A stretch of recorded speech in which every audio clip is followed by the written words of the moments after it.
जय हिंद दोस्तों, मैं कुणाल आपका स्वागत करता हूं और स्वागत करते हुए एक सूचना देना चाहता हूं कि आज से मैं आधुनिक भारत के इतिहास की एक नई सीरीज़ की शुरुआत करने वाला हूं।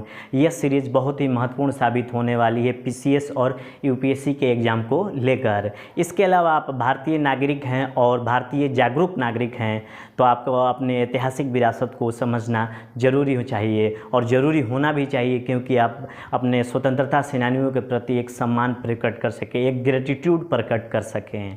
तो इसलिए आधुनिक भारत के इतिहास की सीरीज और भी महत्वपूर्ण हो जाती है जो नॉन यूपीएससी स्टूडेंट भी हैं या यूपीएससी स्टूडेंट है या भारतीय नागरिक हैं। तो आइए हम लोग शुरुआत करते हैं आधुनिक भारत की एक नई सीरीज का, जिसके अंतर्गत आज हम लोग आधुनिक का मतलब समझेंगे, आधुनिक भारत इतिहास के सिलेबस को समझेंगे कि यूपीएससी ने क्या डिफाइन कर रखा है, उसको समझने का प्रयास करेंगे। तो आइए शुरुआत करते हैं अपनी आधुनिक भारत की एक नई सीरीज की।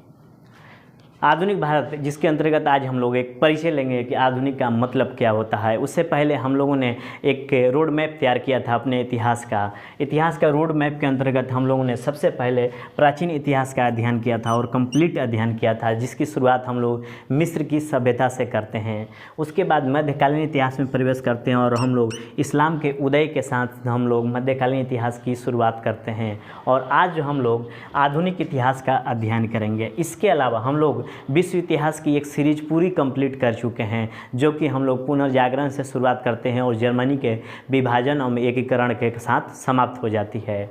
तो हम लोग प्राचीन इतिहास, मध्यकालीन इतिहास और विश्व इतिहास जो हम लोग पढ़ चुके हैं पिछले लेक्चर में, उसको हम लोग कंप्लीट कर चुके हैं, ठीक है। और आज से हम लोग आधुनिक इतिहास की सीरीज को शुरुआत करेंगे। ये बहुत ही महत्वपूर्ण सेक्शन है, इसको पूरे डिटेल में पढ़ेंगे, ठीक है।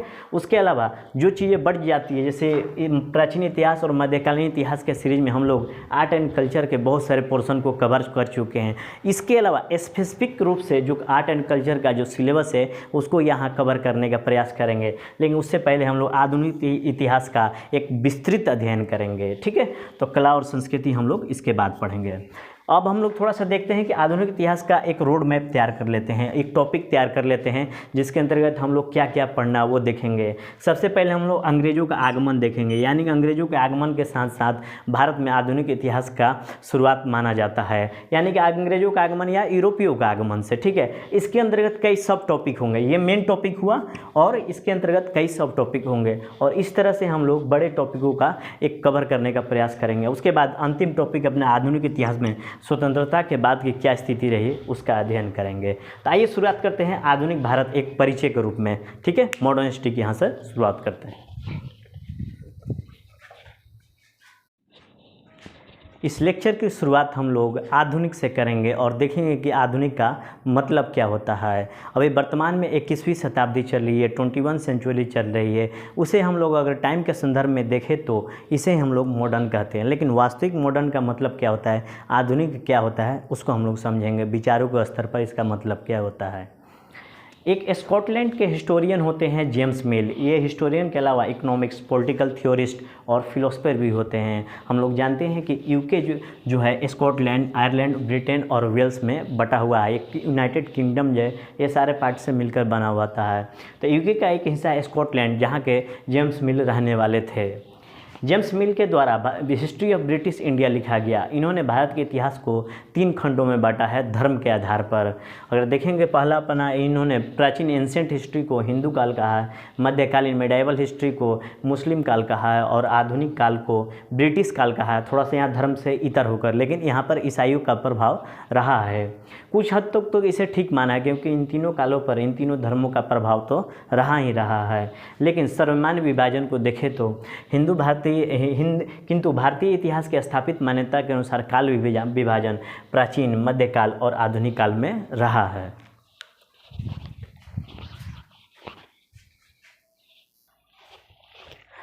आधुनिक काल को देखें तो ये आधुनिक विचारों, मूल्यों को परिवर्तित करता है। जो अपना आधुनिक काल है, आधुनिक विचारों, मूल्यों को परिवर्तित करता है, आधुनिक प्रणाली को यह बताता है। किंतु हम लोग अगर देखें तो इतिहास लंबा कालखंड होता है, लंबे कालखंड के प्रवृत्तियों को ये इतिहास लेकर चलता है। अब देखें कि हम लोग किस कालखंड में कौन सी विचार मूल्य और प्रणाली रही है, इसी के आधार पर हम लोग अपने इतिहास को एंशियंट, मेडाइवल और मॉडर्न हिस्ट्री में बांट कर देखते हैं। इसके अलावा हम लोग देखेंगे कि कालों के बीच में विचार मूल्य और प्रणाली कालों के बीच में विचार मूल्य और प्रणाली के आधार पर एक विभाजन रेखा दिखाई हमें देगी। आगे पढ़ेंगे जैसे जैसे कि अपना जो आधुनिक इतिहास पढ़ेंगे, इससे पहले हम लोग एंशिएंट और मेडिएवल पढ़ चुके हैं, उसमें हम लोग देखेंगे कि वहाँ के विचार मूल्य और प्रणाली जो थी एंशिएंट की मेडिएवल से अलग है और मेडिएवल की आधुनिक के काल से अलग है। तो इसी के आधार पर एक विभाजक रेखा आपको दिखाई देगा, उसी को हम एक तरह से काल विभाजन मान लेते हैं। लेकिन अगर हम यूरोप में जाएंगे तो वहाँ की परिस्थितियाँ अलग है, वहाँ की राजनीतिक, सामाजिक और संस्कृति के आधार पर वहाँ पर काल विभाजन किया जाता है इतिहास का, जिसमें वहाँ पर प्राचीन, मध्यकालीन और आधुनिक इतिहास हमें दिखाई देगा। देखेंगे क्या क्या नाम है उनका। उसके अलावा विचार मूल्य प्रणाली में अचानक बदलाव नहीं आता, कोई भी विचार मूल्य और जो भी सिस्टम है उसमें अचानक से बदलाव नहीं आता, इसमें बदलाव धीरे धीरे ग्रेजुअली आता है और एक समय के बाद स्पष्ट दिखाई देने लगता है। वहीं से एक काल विभाजक रेखा खींच दी जाती है। ये जो विचार मूल्य प्रणाली में एक स्पष्ट रूप से पैराडाइम शिफ्ट आपको नज़र आएगा, एक अलग से विचार नज़र आने लगेंगे, उसी पॉइंट से ही एक अलग से हम लोग विभाजक रेखा खींच कर एक नए काल की शुरुआत मान लेंगे और पिछला जो काल था उसको समाप्त मान लेंगे। उसके अलावा देखेंगे कि अलग अलग देशों के इतिहास पढ़ते हैं तो आमतौर पर इन तीन इतिहास को तीन भागों में बांट कर देखते हैं। प्राचीनतम इतिहास उसको कहेंगे जहाँ से जीवन एवं संस्कृति का विकास कब से हुआ है, इसको हम लोग देखते हैं। मध्यकालीन इतिहास में देखेंगे विकास का एक दौर पूरा कर चुके हैं, जहाँ पर जीवन एवं संस्कृति का विकास शुरू हुआ था और यहाँ पर आते आते मध्यकालीन में एक विकास का एक दौर खत्म हो चुका है, पूरा हो चुका है। यहाँ पर विकास का दौर के अंतर्गत सामाजिक, सांस्कृतिक, राजनीतिक विकास को हम लोग देखकर पूरा कर मान लेंगे। फिर उसके बाद देखेंगे आधुनिक, ये बिल्कुल इन दोनों से अलग है। तो देखते हैं आधुनिक कैसे अलग है।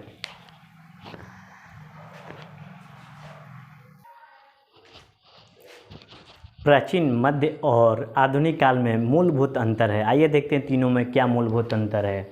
सबसे पहले देखते हैं कि प्राचीन जिसे हम लोग आरंभ मानते हैं, यहीं से सभ्यता संस्कृति का आरंभ माना जाता है। जैसे कि अफ्रीका में बहुत सारे उसकी भौगोलिक स्थितियों के कारण वहाँ जीवन कबीलाई पद्धति पर आधारित था और अरब देशों में रेगिस्तान के कारण जो जीवन था वो खानाबदोश था। यानी कि हम लोग कह सकते हैं कि वातावरण से अपने संस्कृति का जन्म हुआ। हर देश का आरंभिक इतिहास प्राचीन इतिहास कहलाता है। मध्यकाल में समाज में परिवर्तन आता है। यहाँ तक आते आते प्राचीन समाज जो शुरुआत में विकसित थी उसमें पतन होने लगता है। इतिहास के विकास के दौर में ऐसा होता है क्योंकि कार्ल मार्क्स का भौतिक द्वंद्ववाद कहता है कि कोई भी चीज़ स्थापित है तो यानी कोई भी चीज़ स्थापित है, इसके अंतर्गत समाज हो गया, संस्कृति हो गई, अर्थव्यवस्था हो गया, जो स्थापित है उसमें संकट पैदा होगा ही होगा। आप लोग कोई नई चीज़ लेते हैं तो वो धीरे धीरे पुरानी होती चली ही जाती है, विकार आएंगे उसमें और उसमें पतन होने की शुरुआत हो जाएगी और उसमें फिर से सुधार की प्रक्रिया चलेगी और एक नई चीज़ों का विकास होगा। तो इसी प्रकार प्राचीन समाज जो शुरुआत में विकसित थी धीरे धीरे उसमें विकृति आ गई। विकृति आने को हम लोग मध्यकाल कहते हैं और फिर उसमें सुधार होगा, वो आधुनिक काल का स्वरूप ले लेगा। ऐसा कार्ल मार्क्स का भौतिक द्वंद्ववाद कहता है। तो ठीक है, इसे दिमाग में रखेंगे। प्राचीन आरंभ से मध्यकाल पतन की यात्रा में कुछ परंपराएं मूल्य स्थापित होती है। यानी कि जब प्राचीन से मध्यकाल की ओर प्रवेश करते हैं तो उसमें मूल्य स्थापित होते हैं, कुछ परंपराएं स्थापित होती है जो काफ़ी कुछ हद तक संकीर्ण होने लगती है मध्यकाल तक आते आते। इसमें व्यापकता, खुलापन, वैज्ञानिकता नहीं दिखाई देती है मध्यकाल के मूल्यों में और परंपराओं में। इसलिए यूरोप के इतिहास में मध्यकाल को डार्क एज, अंधेरा युग कहा जाता है। उसके बाद देखें कि मध्यकाल जो होता है, मध्यकाल परंपराएं, मिथक, विज्ञान की कमी, खुलेपन का अभाव, मानवतावादी मूल्यों का अभाव और शोषण व्याप्त होता है मध्यकाल के मूल्यों में, परंपराओं में। ठीक है, उसके बाद देखेंगे कि जो मध्यकाल है मूल्य एवं विचार के आधार पर हम लोग इन जो बताया कि इन सब चीज़ों का अभाव होता है, मूल्य एवं विचार के आधार पर मध्यकाल कहलाने लगता है। तो आइए देखते हैं आधुनिक काल किसे कहते हैं।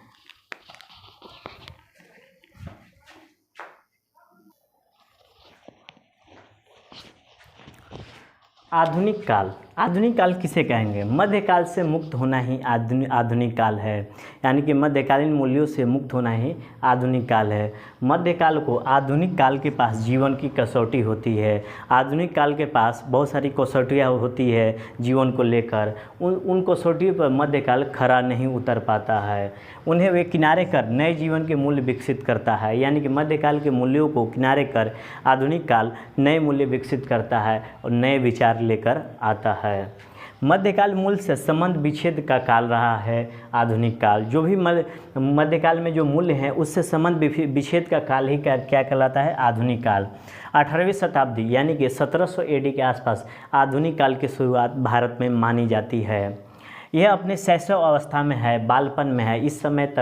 इस समय जो आधुनिक काल है यानी कि 18वीं शताब्दी में आधुनिक काल अपने शैशव या बालपन अवस्था में है। सन 1500 AD के आसपास फ्रांस में आधुनिक काल शब्द का प्रयोग होने लगता है। इसलिए हम लोग देखेंगे कि 1789 AD में फ्रांस की क्रांति हो जाती है। 18वीं शताब्दी का मध्य यानी कि 1750 AD में हम लोग देखें कि यूरोप जो इटली में पुनर्जागरण काल रहा, जहाँ पर रोम केंद्र रहा है।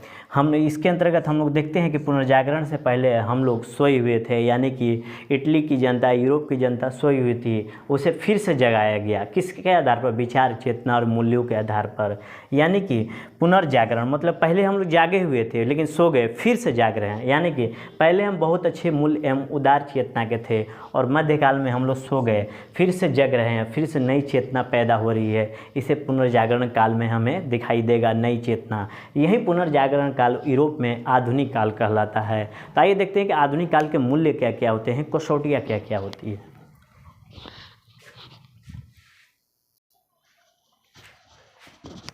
पिज्ज़ा, बर्गर और फटी हुई जीन्स तथा अन्य धर्मों के मूल्यों को अपनाकर हम लोग मॉडर्न या आधुनिक समझते हैं।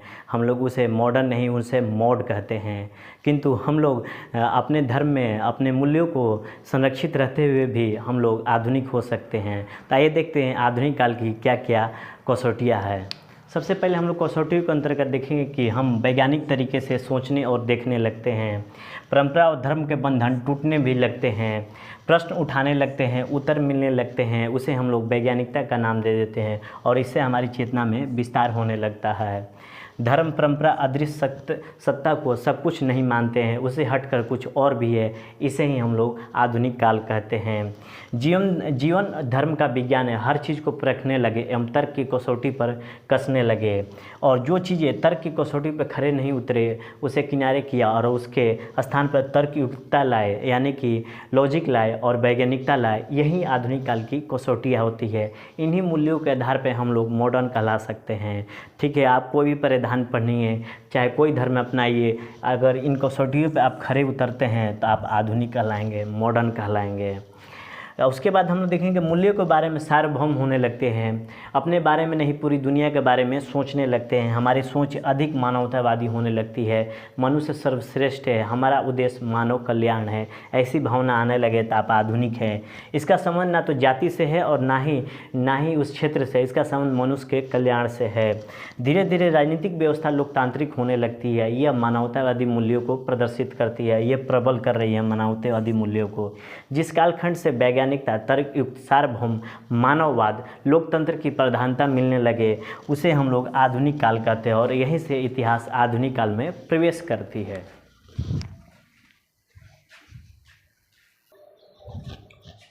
भारत में आधुनिक काल की शुरुआत को देखें तो 1764 AD में बक्सर युद्ध हुआ था। इसके बाद से अंग्रेज़ों को दीवानी अधिकार मिल गए थे। यहाँ से अंग्रेज़ व्यापारी से शासक बन गए और शासकों का आम जनता पर प्रभाव पड़ता है। शासकों का मूल्यों का प्रभाव आम जनता पर पड़ता है। तो यहाँ से हम लोग भारत में आधुनिक काल के प्रवेश को मान सकते हैं। यानी कि 1765 से आधुनिक काल की शुरुआत हो जाती है। यहाँ आधुनिक काल अपने बालपन और शैशव अवस्था में रहता है। आधुनिक काल, जहाँ तक भारत में आधुनिक काल की शुरुआत है अंग्रेजों के साथ मानी जाती है। किंतु हम लोग देखें तो थोड़ा सा कि 1707 AD में औरंगजेब की मृत्यु हो जाती है। यहाँ से मुग़ल शासन कमज़ोर होने लगता है और यहीं से मुग़ल का डिक्लाइन शुरू हो जाता है। सन 1600 AD में यूरोपीय शक्तियों का आगमन, यानी कि यूरोपीय शक्ति के अंतर्गत पुर्तगाली, डच, अंग्रेज, फ्रांसीसी होते हैं। इस समय मुग़ल शासन चरम पर था, यानी 1600 AD के आसपास मुग़ल शासन चरम पर था। ये मूलतः व्यापारी रूप में आए थे जितने यूरोपीय थे, और इनके जीवन मूल्यों का प्रभाव भारतीय जीवन पर नहीं पड़ा क्योंकि ये व्यापारी थे। लेकिन जैसे ही शासक बने इनके मूल्यों का प्रभाव भारतीय जनमानस पर पड़ने लगा। 1765 AD से यहाँ से आधुनिक भारत की नींव रखी गई, क्योंकि 1764 AD में बक्सर युद्ध संपन्न हुआ था और उसके बाद से अंग्रेज़ों को दीवानी अधिकार प्राप्त हुए थे। 1707 से 1765 AD के बीच में 58 वर्षों में मुग़ल प्रशासन कमज़ोर हो गया था। अंग्रेज इन सब परिस्थितियों पर नज़र गड़ाए हुए थे। वे धीरे धीरे अपनी आर्थिक सैनिक स्थिति मजबूत कर रहे थे और 64 में बक्सर युद्ध के शासकों को पराजित कर 65 में भारत के दीवानी अधिकार प्राप्त कर लिया भारत पर। यहाँ से आधुनिक भारत की शुरुआत हो जाती है। अगर थोड़े सिलेबस की बात करें तो मेंस की सिलेबस देखें आधुनिक इतिहास की, modern Indian history from about the middle of 18th century, middle of 18th century मतलब 1750 के आसपास, until the present significant events, personality and issue. जो वर्तमान में जितनी महत्वपूर्ण घटनाएं हैं, पर्सनालिटीज़ हैं, उसको हम लोग पढ़ेंगे। मॉडर्न हिस्ट्री का ये मेंस सिलेबस रहा, मेंस का सिलेबस रहा, यानी कि टिल अभी यानी कि 2023 तक की जितनी भी पर्सनालिटीज़ है, इवेंट्स है, उसको हम लोग मॉडर्न हिस्ट्री में शामिल करेंगे। यानी कि आज़ादी के बाद की जो घटनाएं घटी है उसको हम लोग मॉडर्न हिस्ट्री के मेंस में रखेंगे।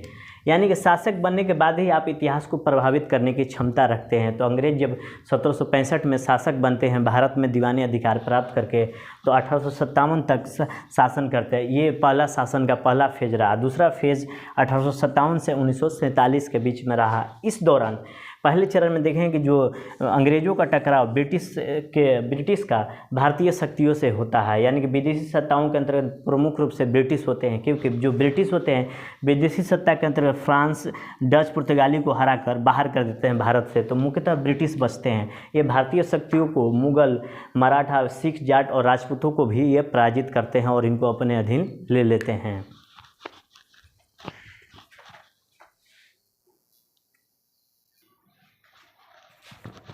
ब्रिटिश बनाम भारतीय सत्ता, यानी कि पहले चरण में हम लोगों ने देखा था कि ब्रिटिश बनाम भारतीय सत्ता और ब्रिटिश बनाम विदेशी सत्ता, जिसके अंतर्गत डच, फ्रांसीसी, पुर्तगाली आते हैं, इन दोनों में टकराव उत्पन्न होता है। अंततः ब्रिटिश की जीत होती है।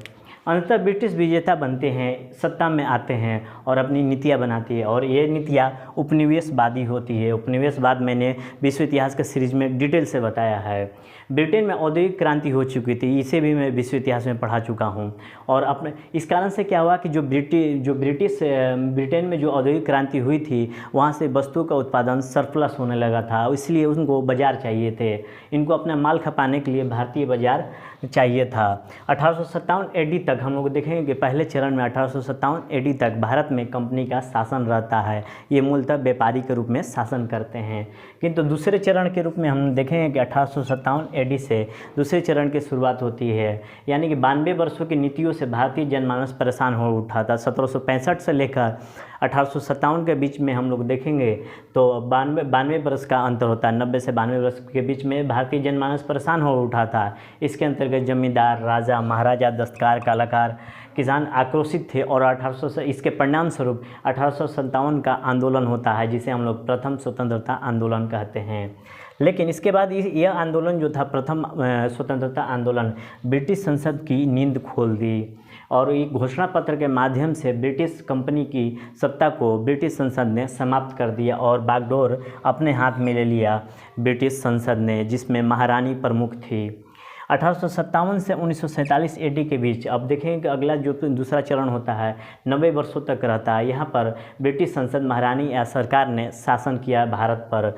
वर्ष 1858 से 1885 AD तक हम लोग आगे चल के देखेंगे, ज़्यादा कुछ पढ़ने का नहीं है, किंतु 1885 AD में भारतीय राष्ट्रीय कांग्रेस की स्थापना होती है और इसके स्थापना के साथ स्वतंत्रता संघर्ष तेज हो जाता है। इसके अलग अलग चरण थे, हम लोग डिटेल अध्ययन करेंगे। ये 2 चरण हुआ। तीसरे चरण में हम लोग 1947 के बाद की स्थिति का अध्ययन करेंगे अपने सिलेबस के अनुसार।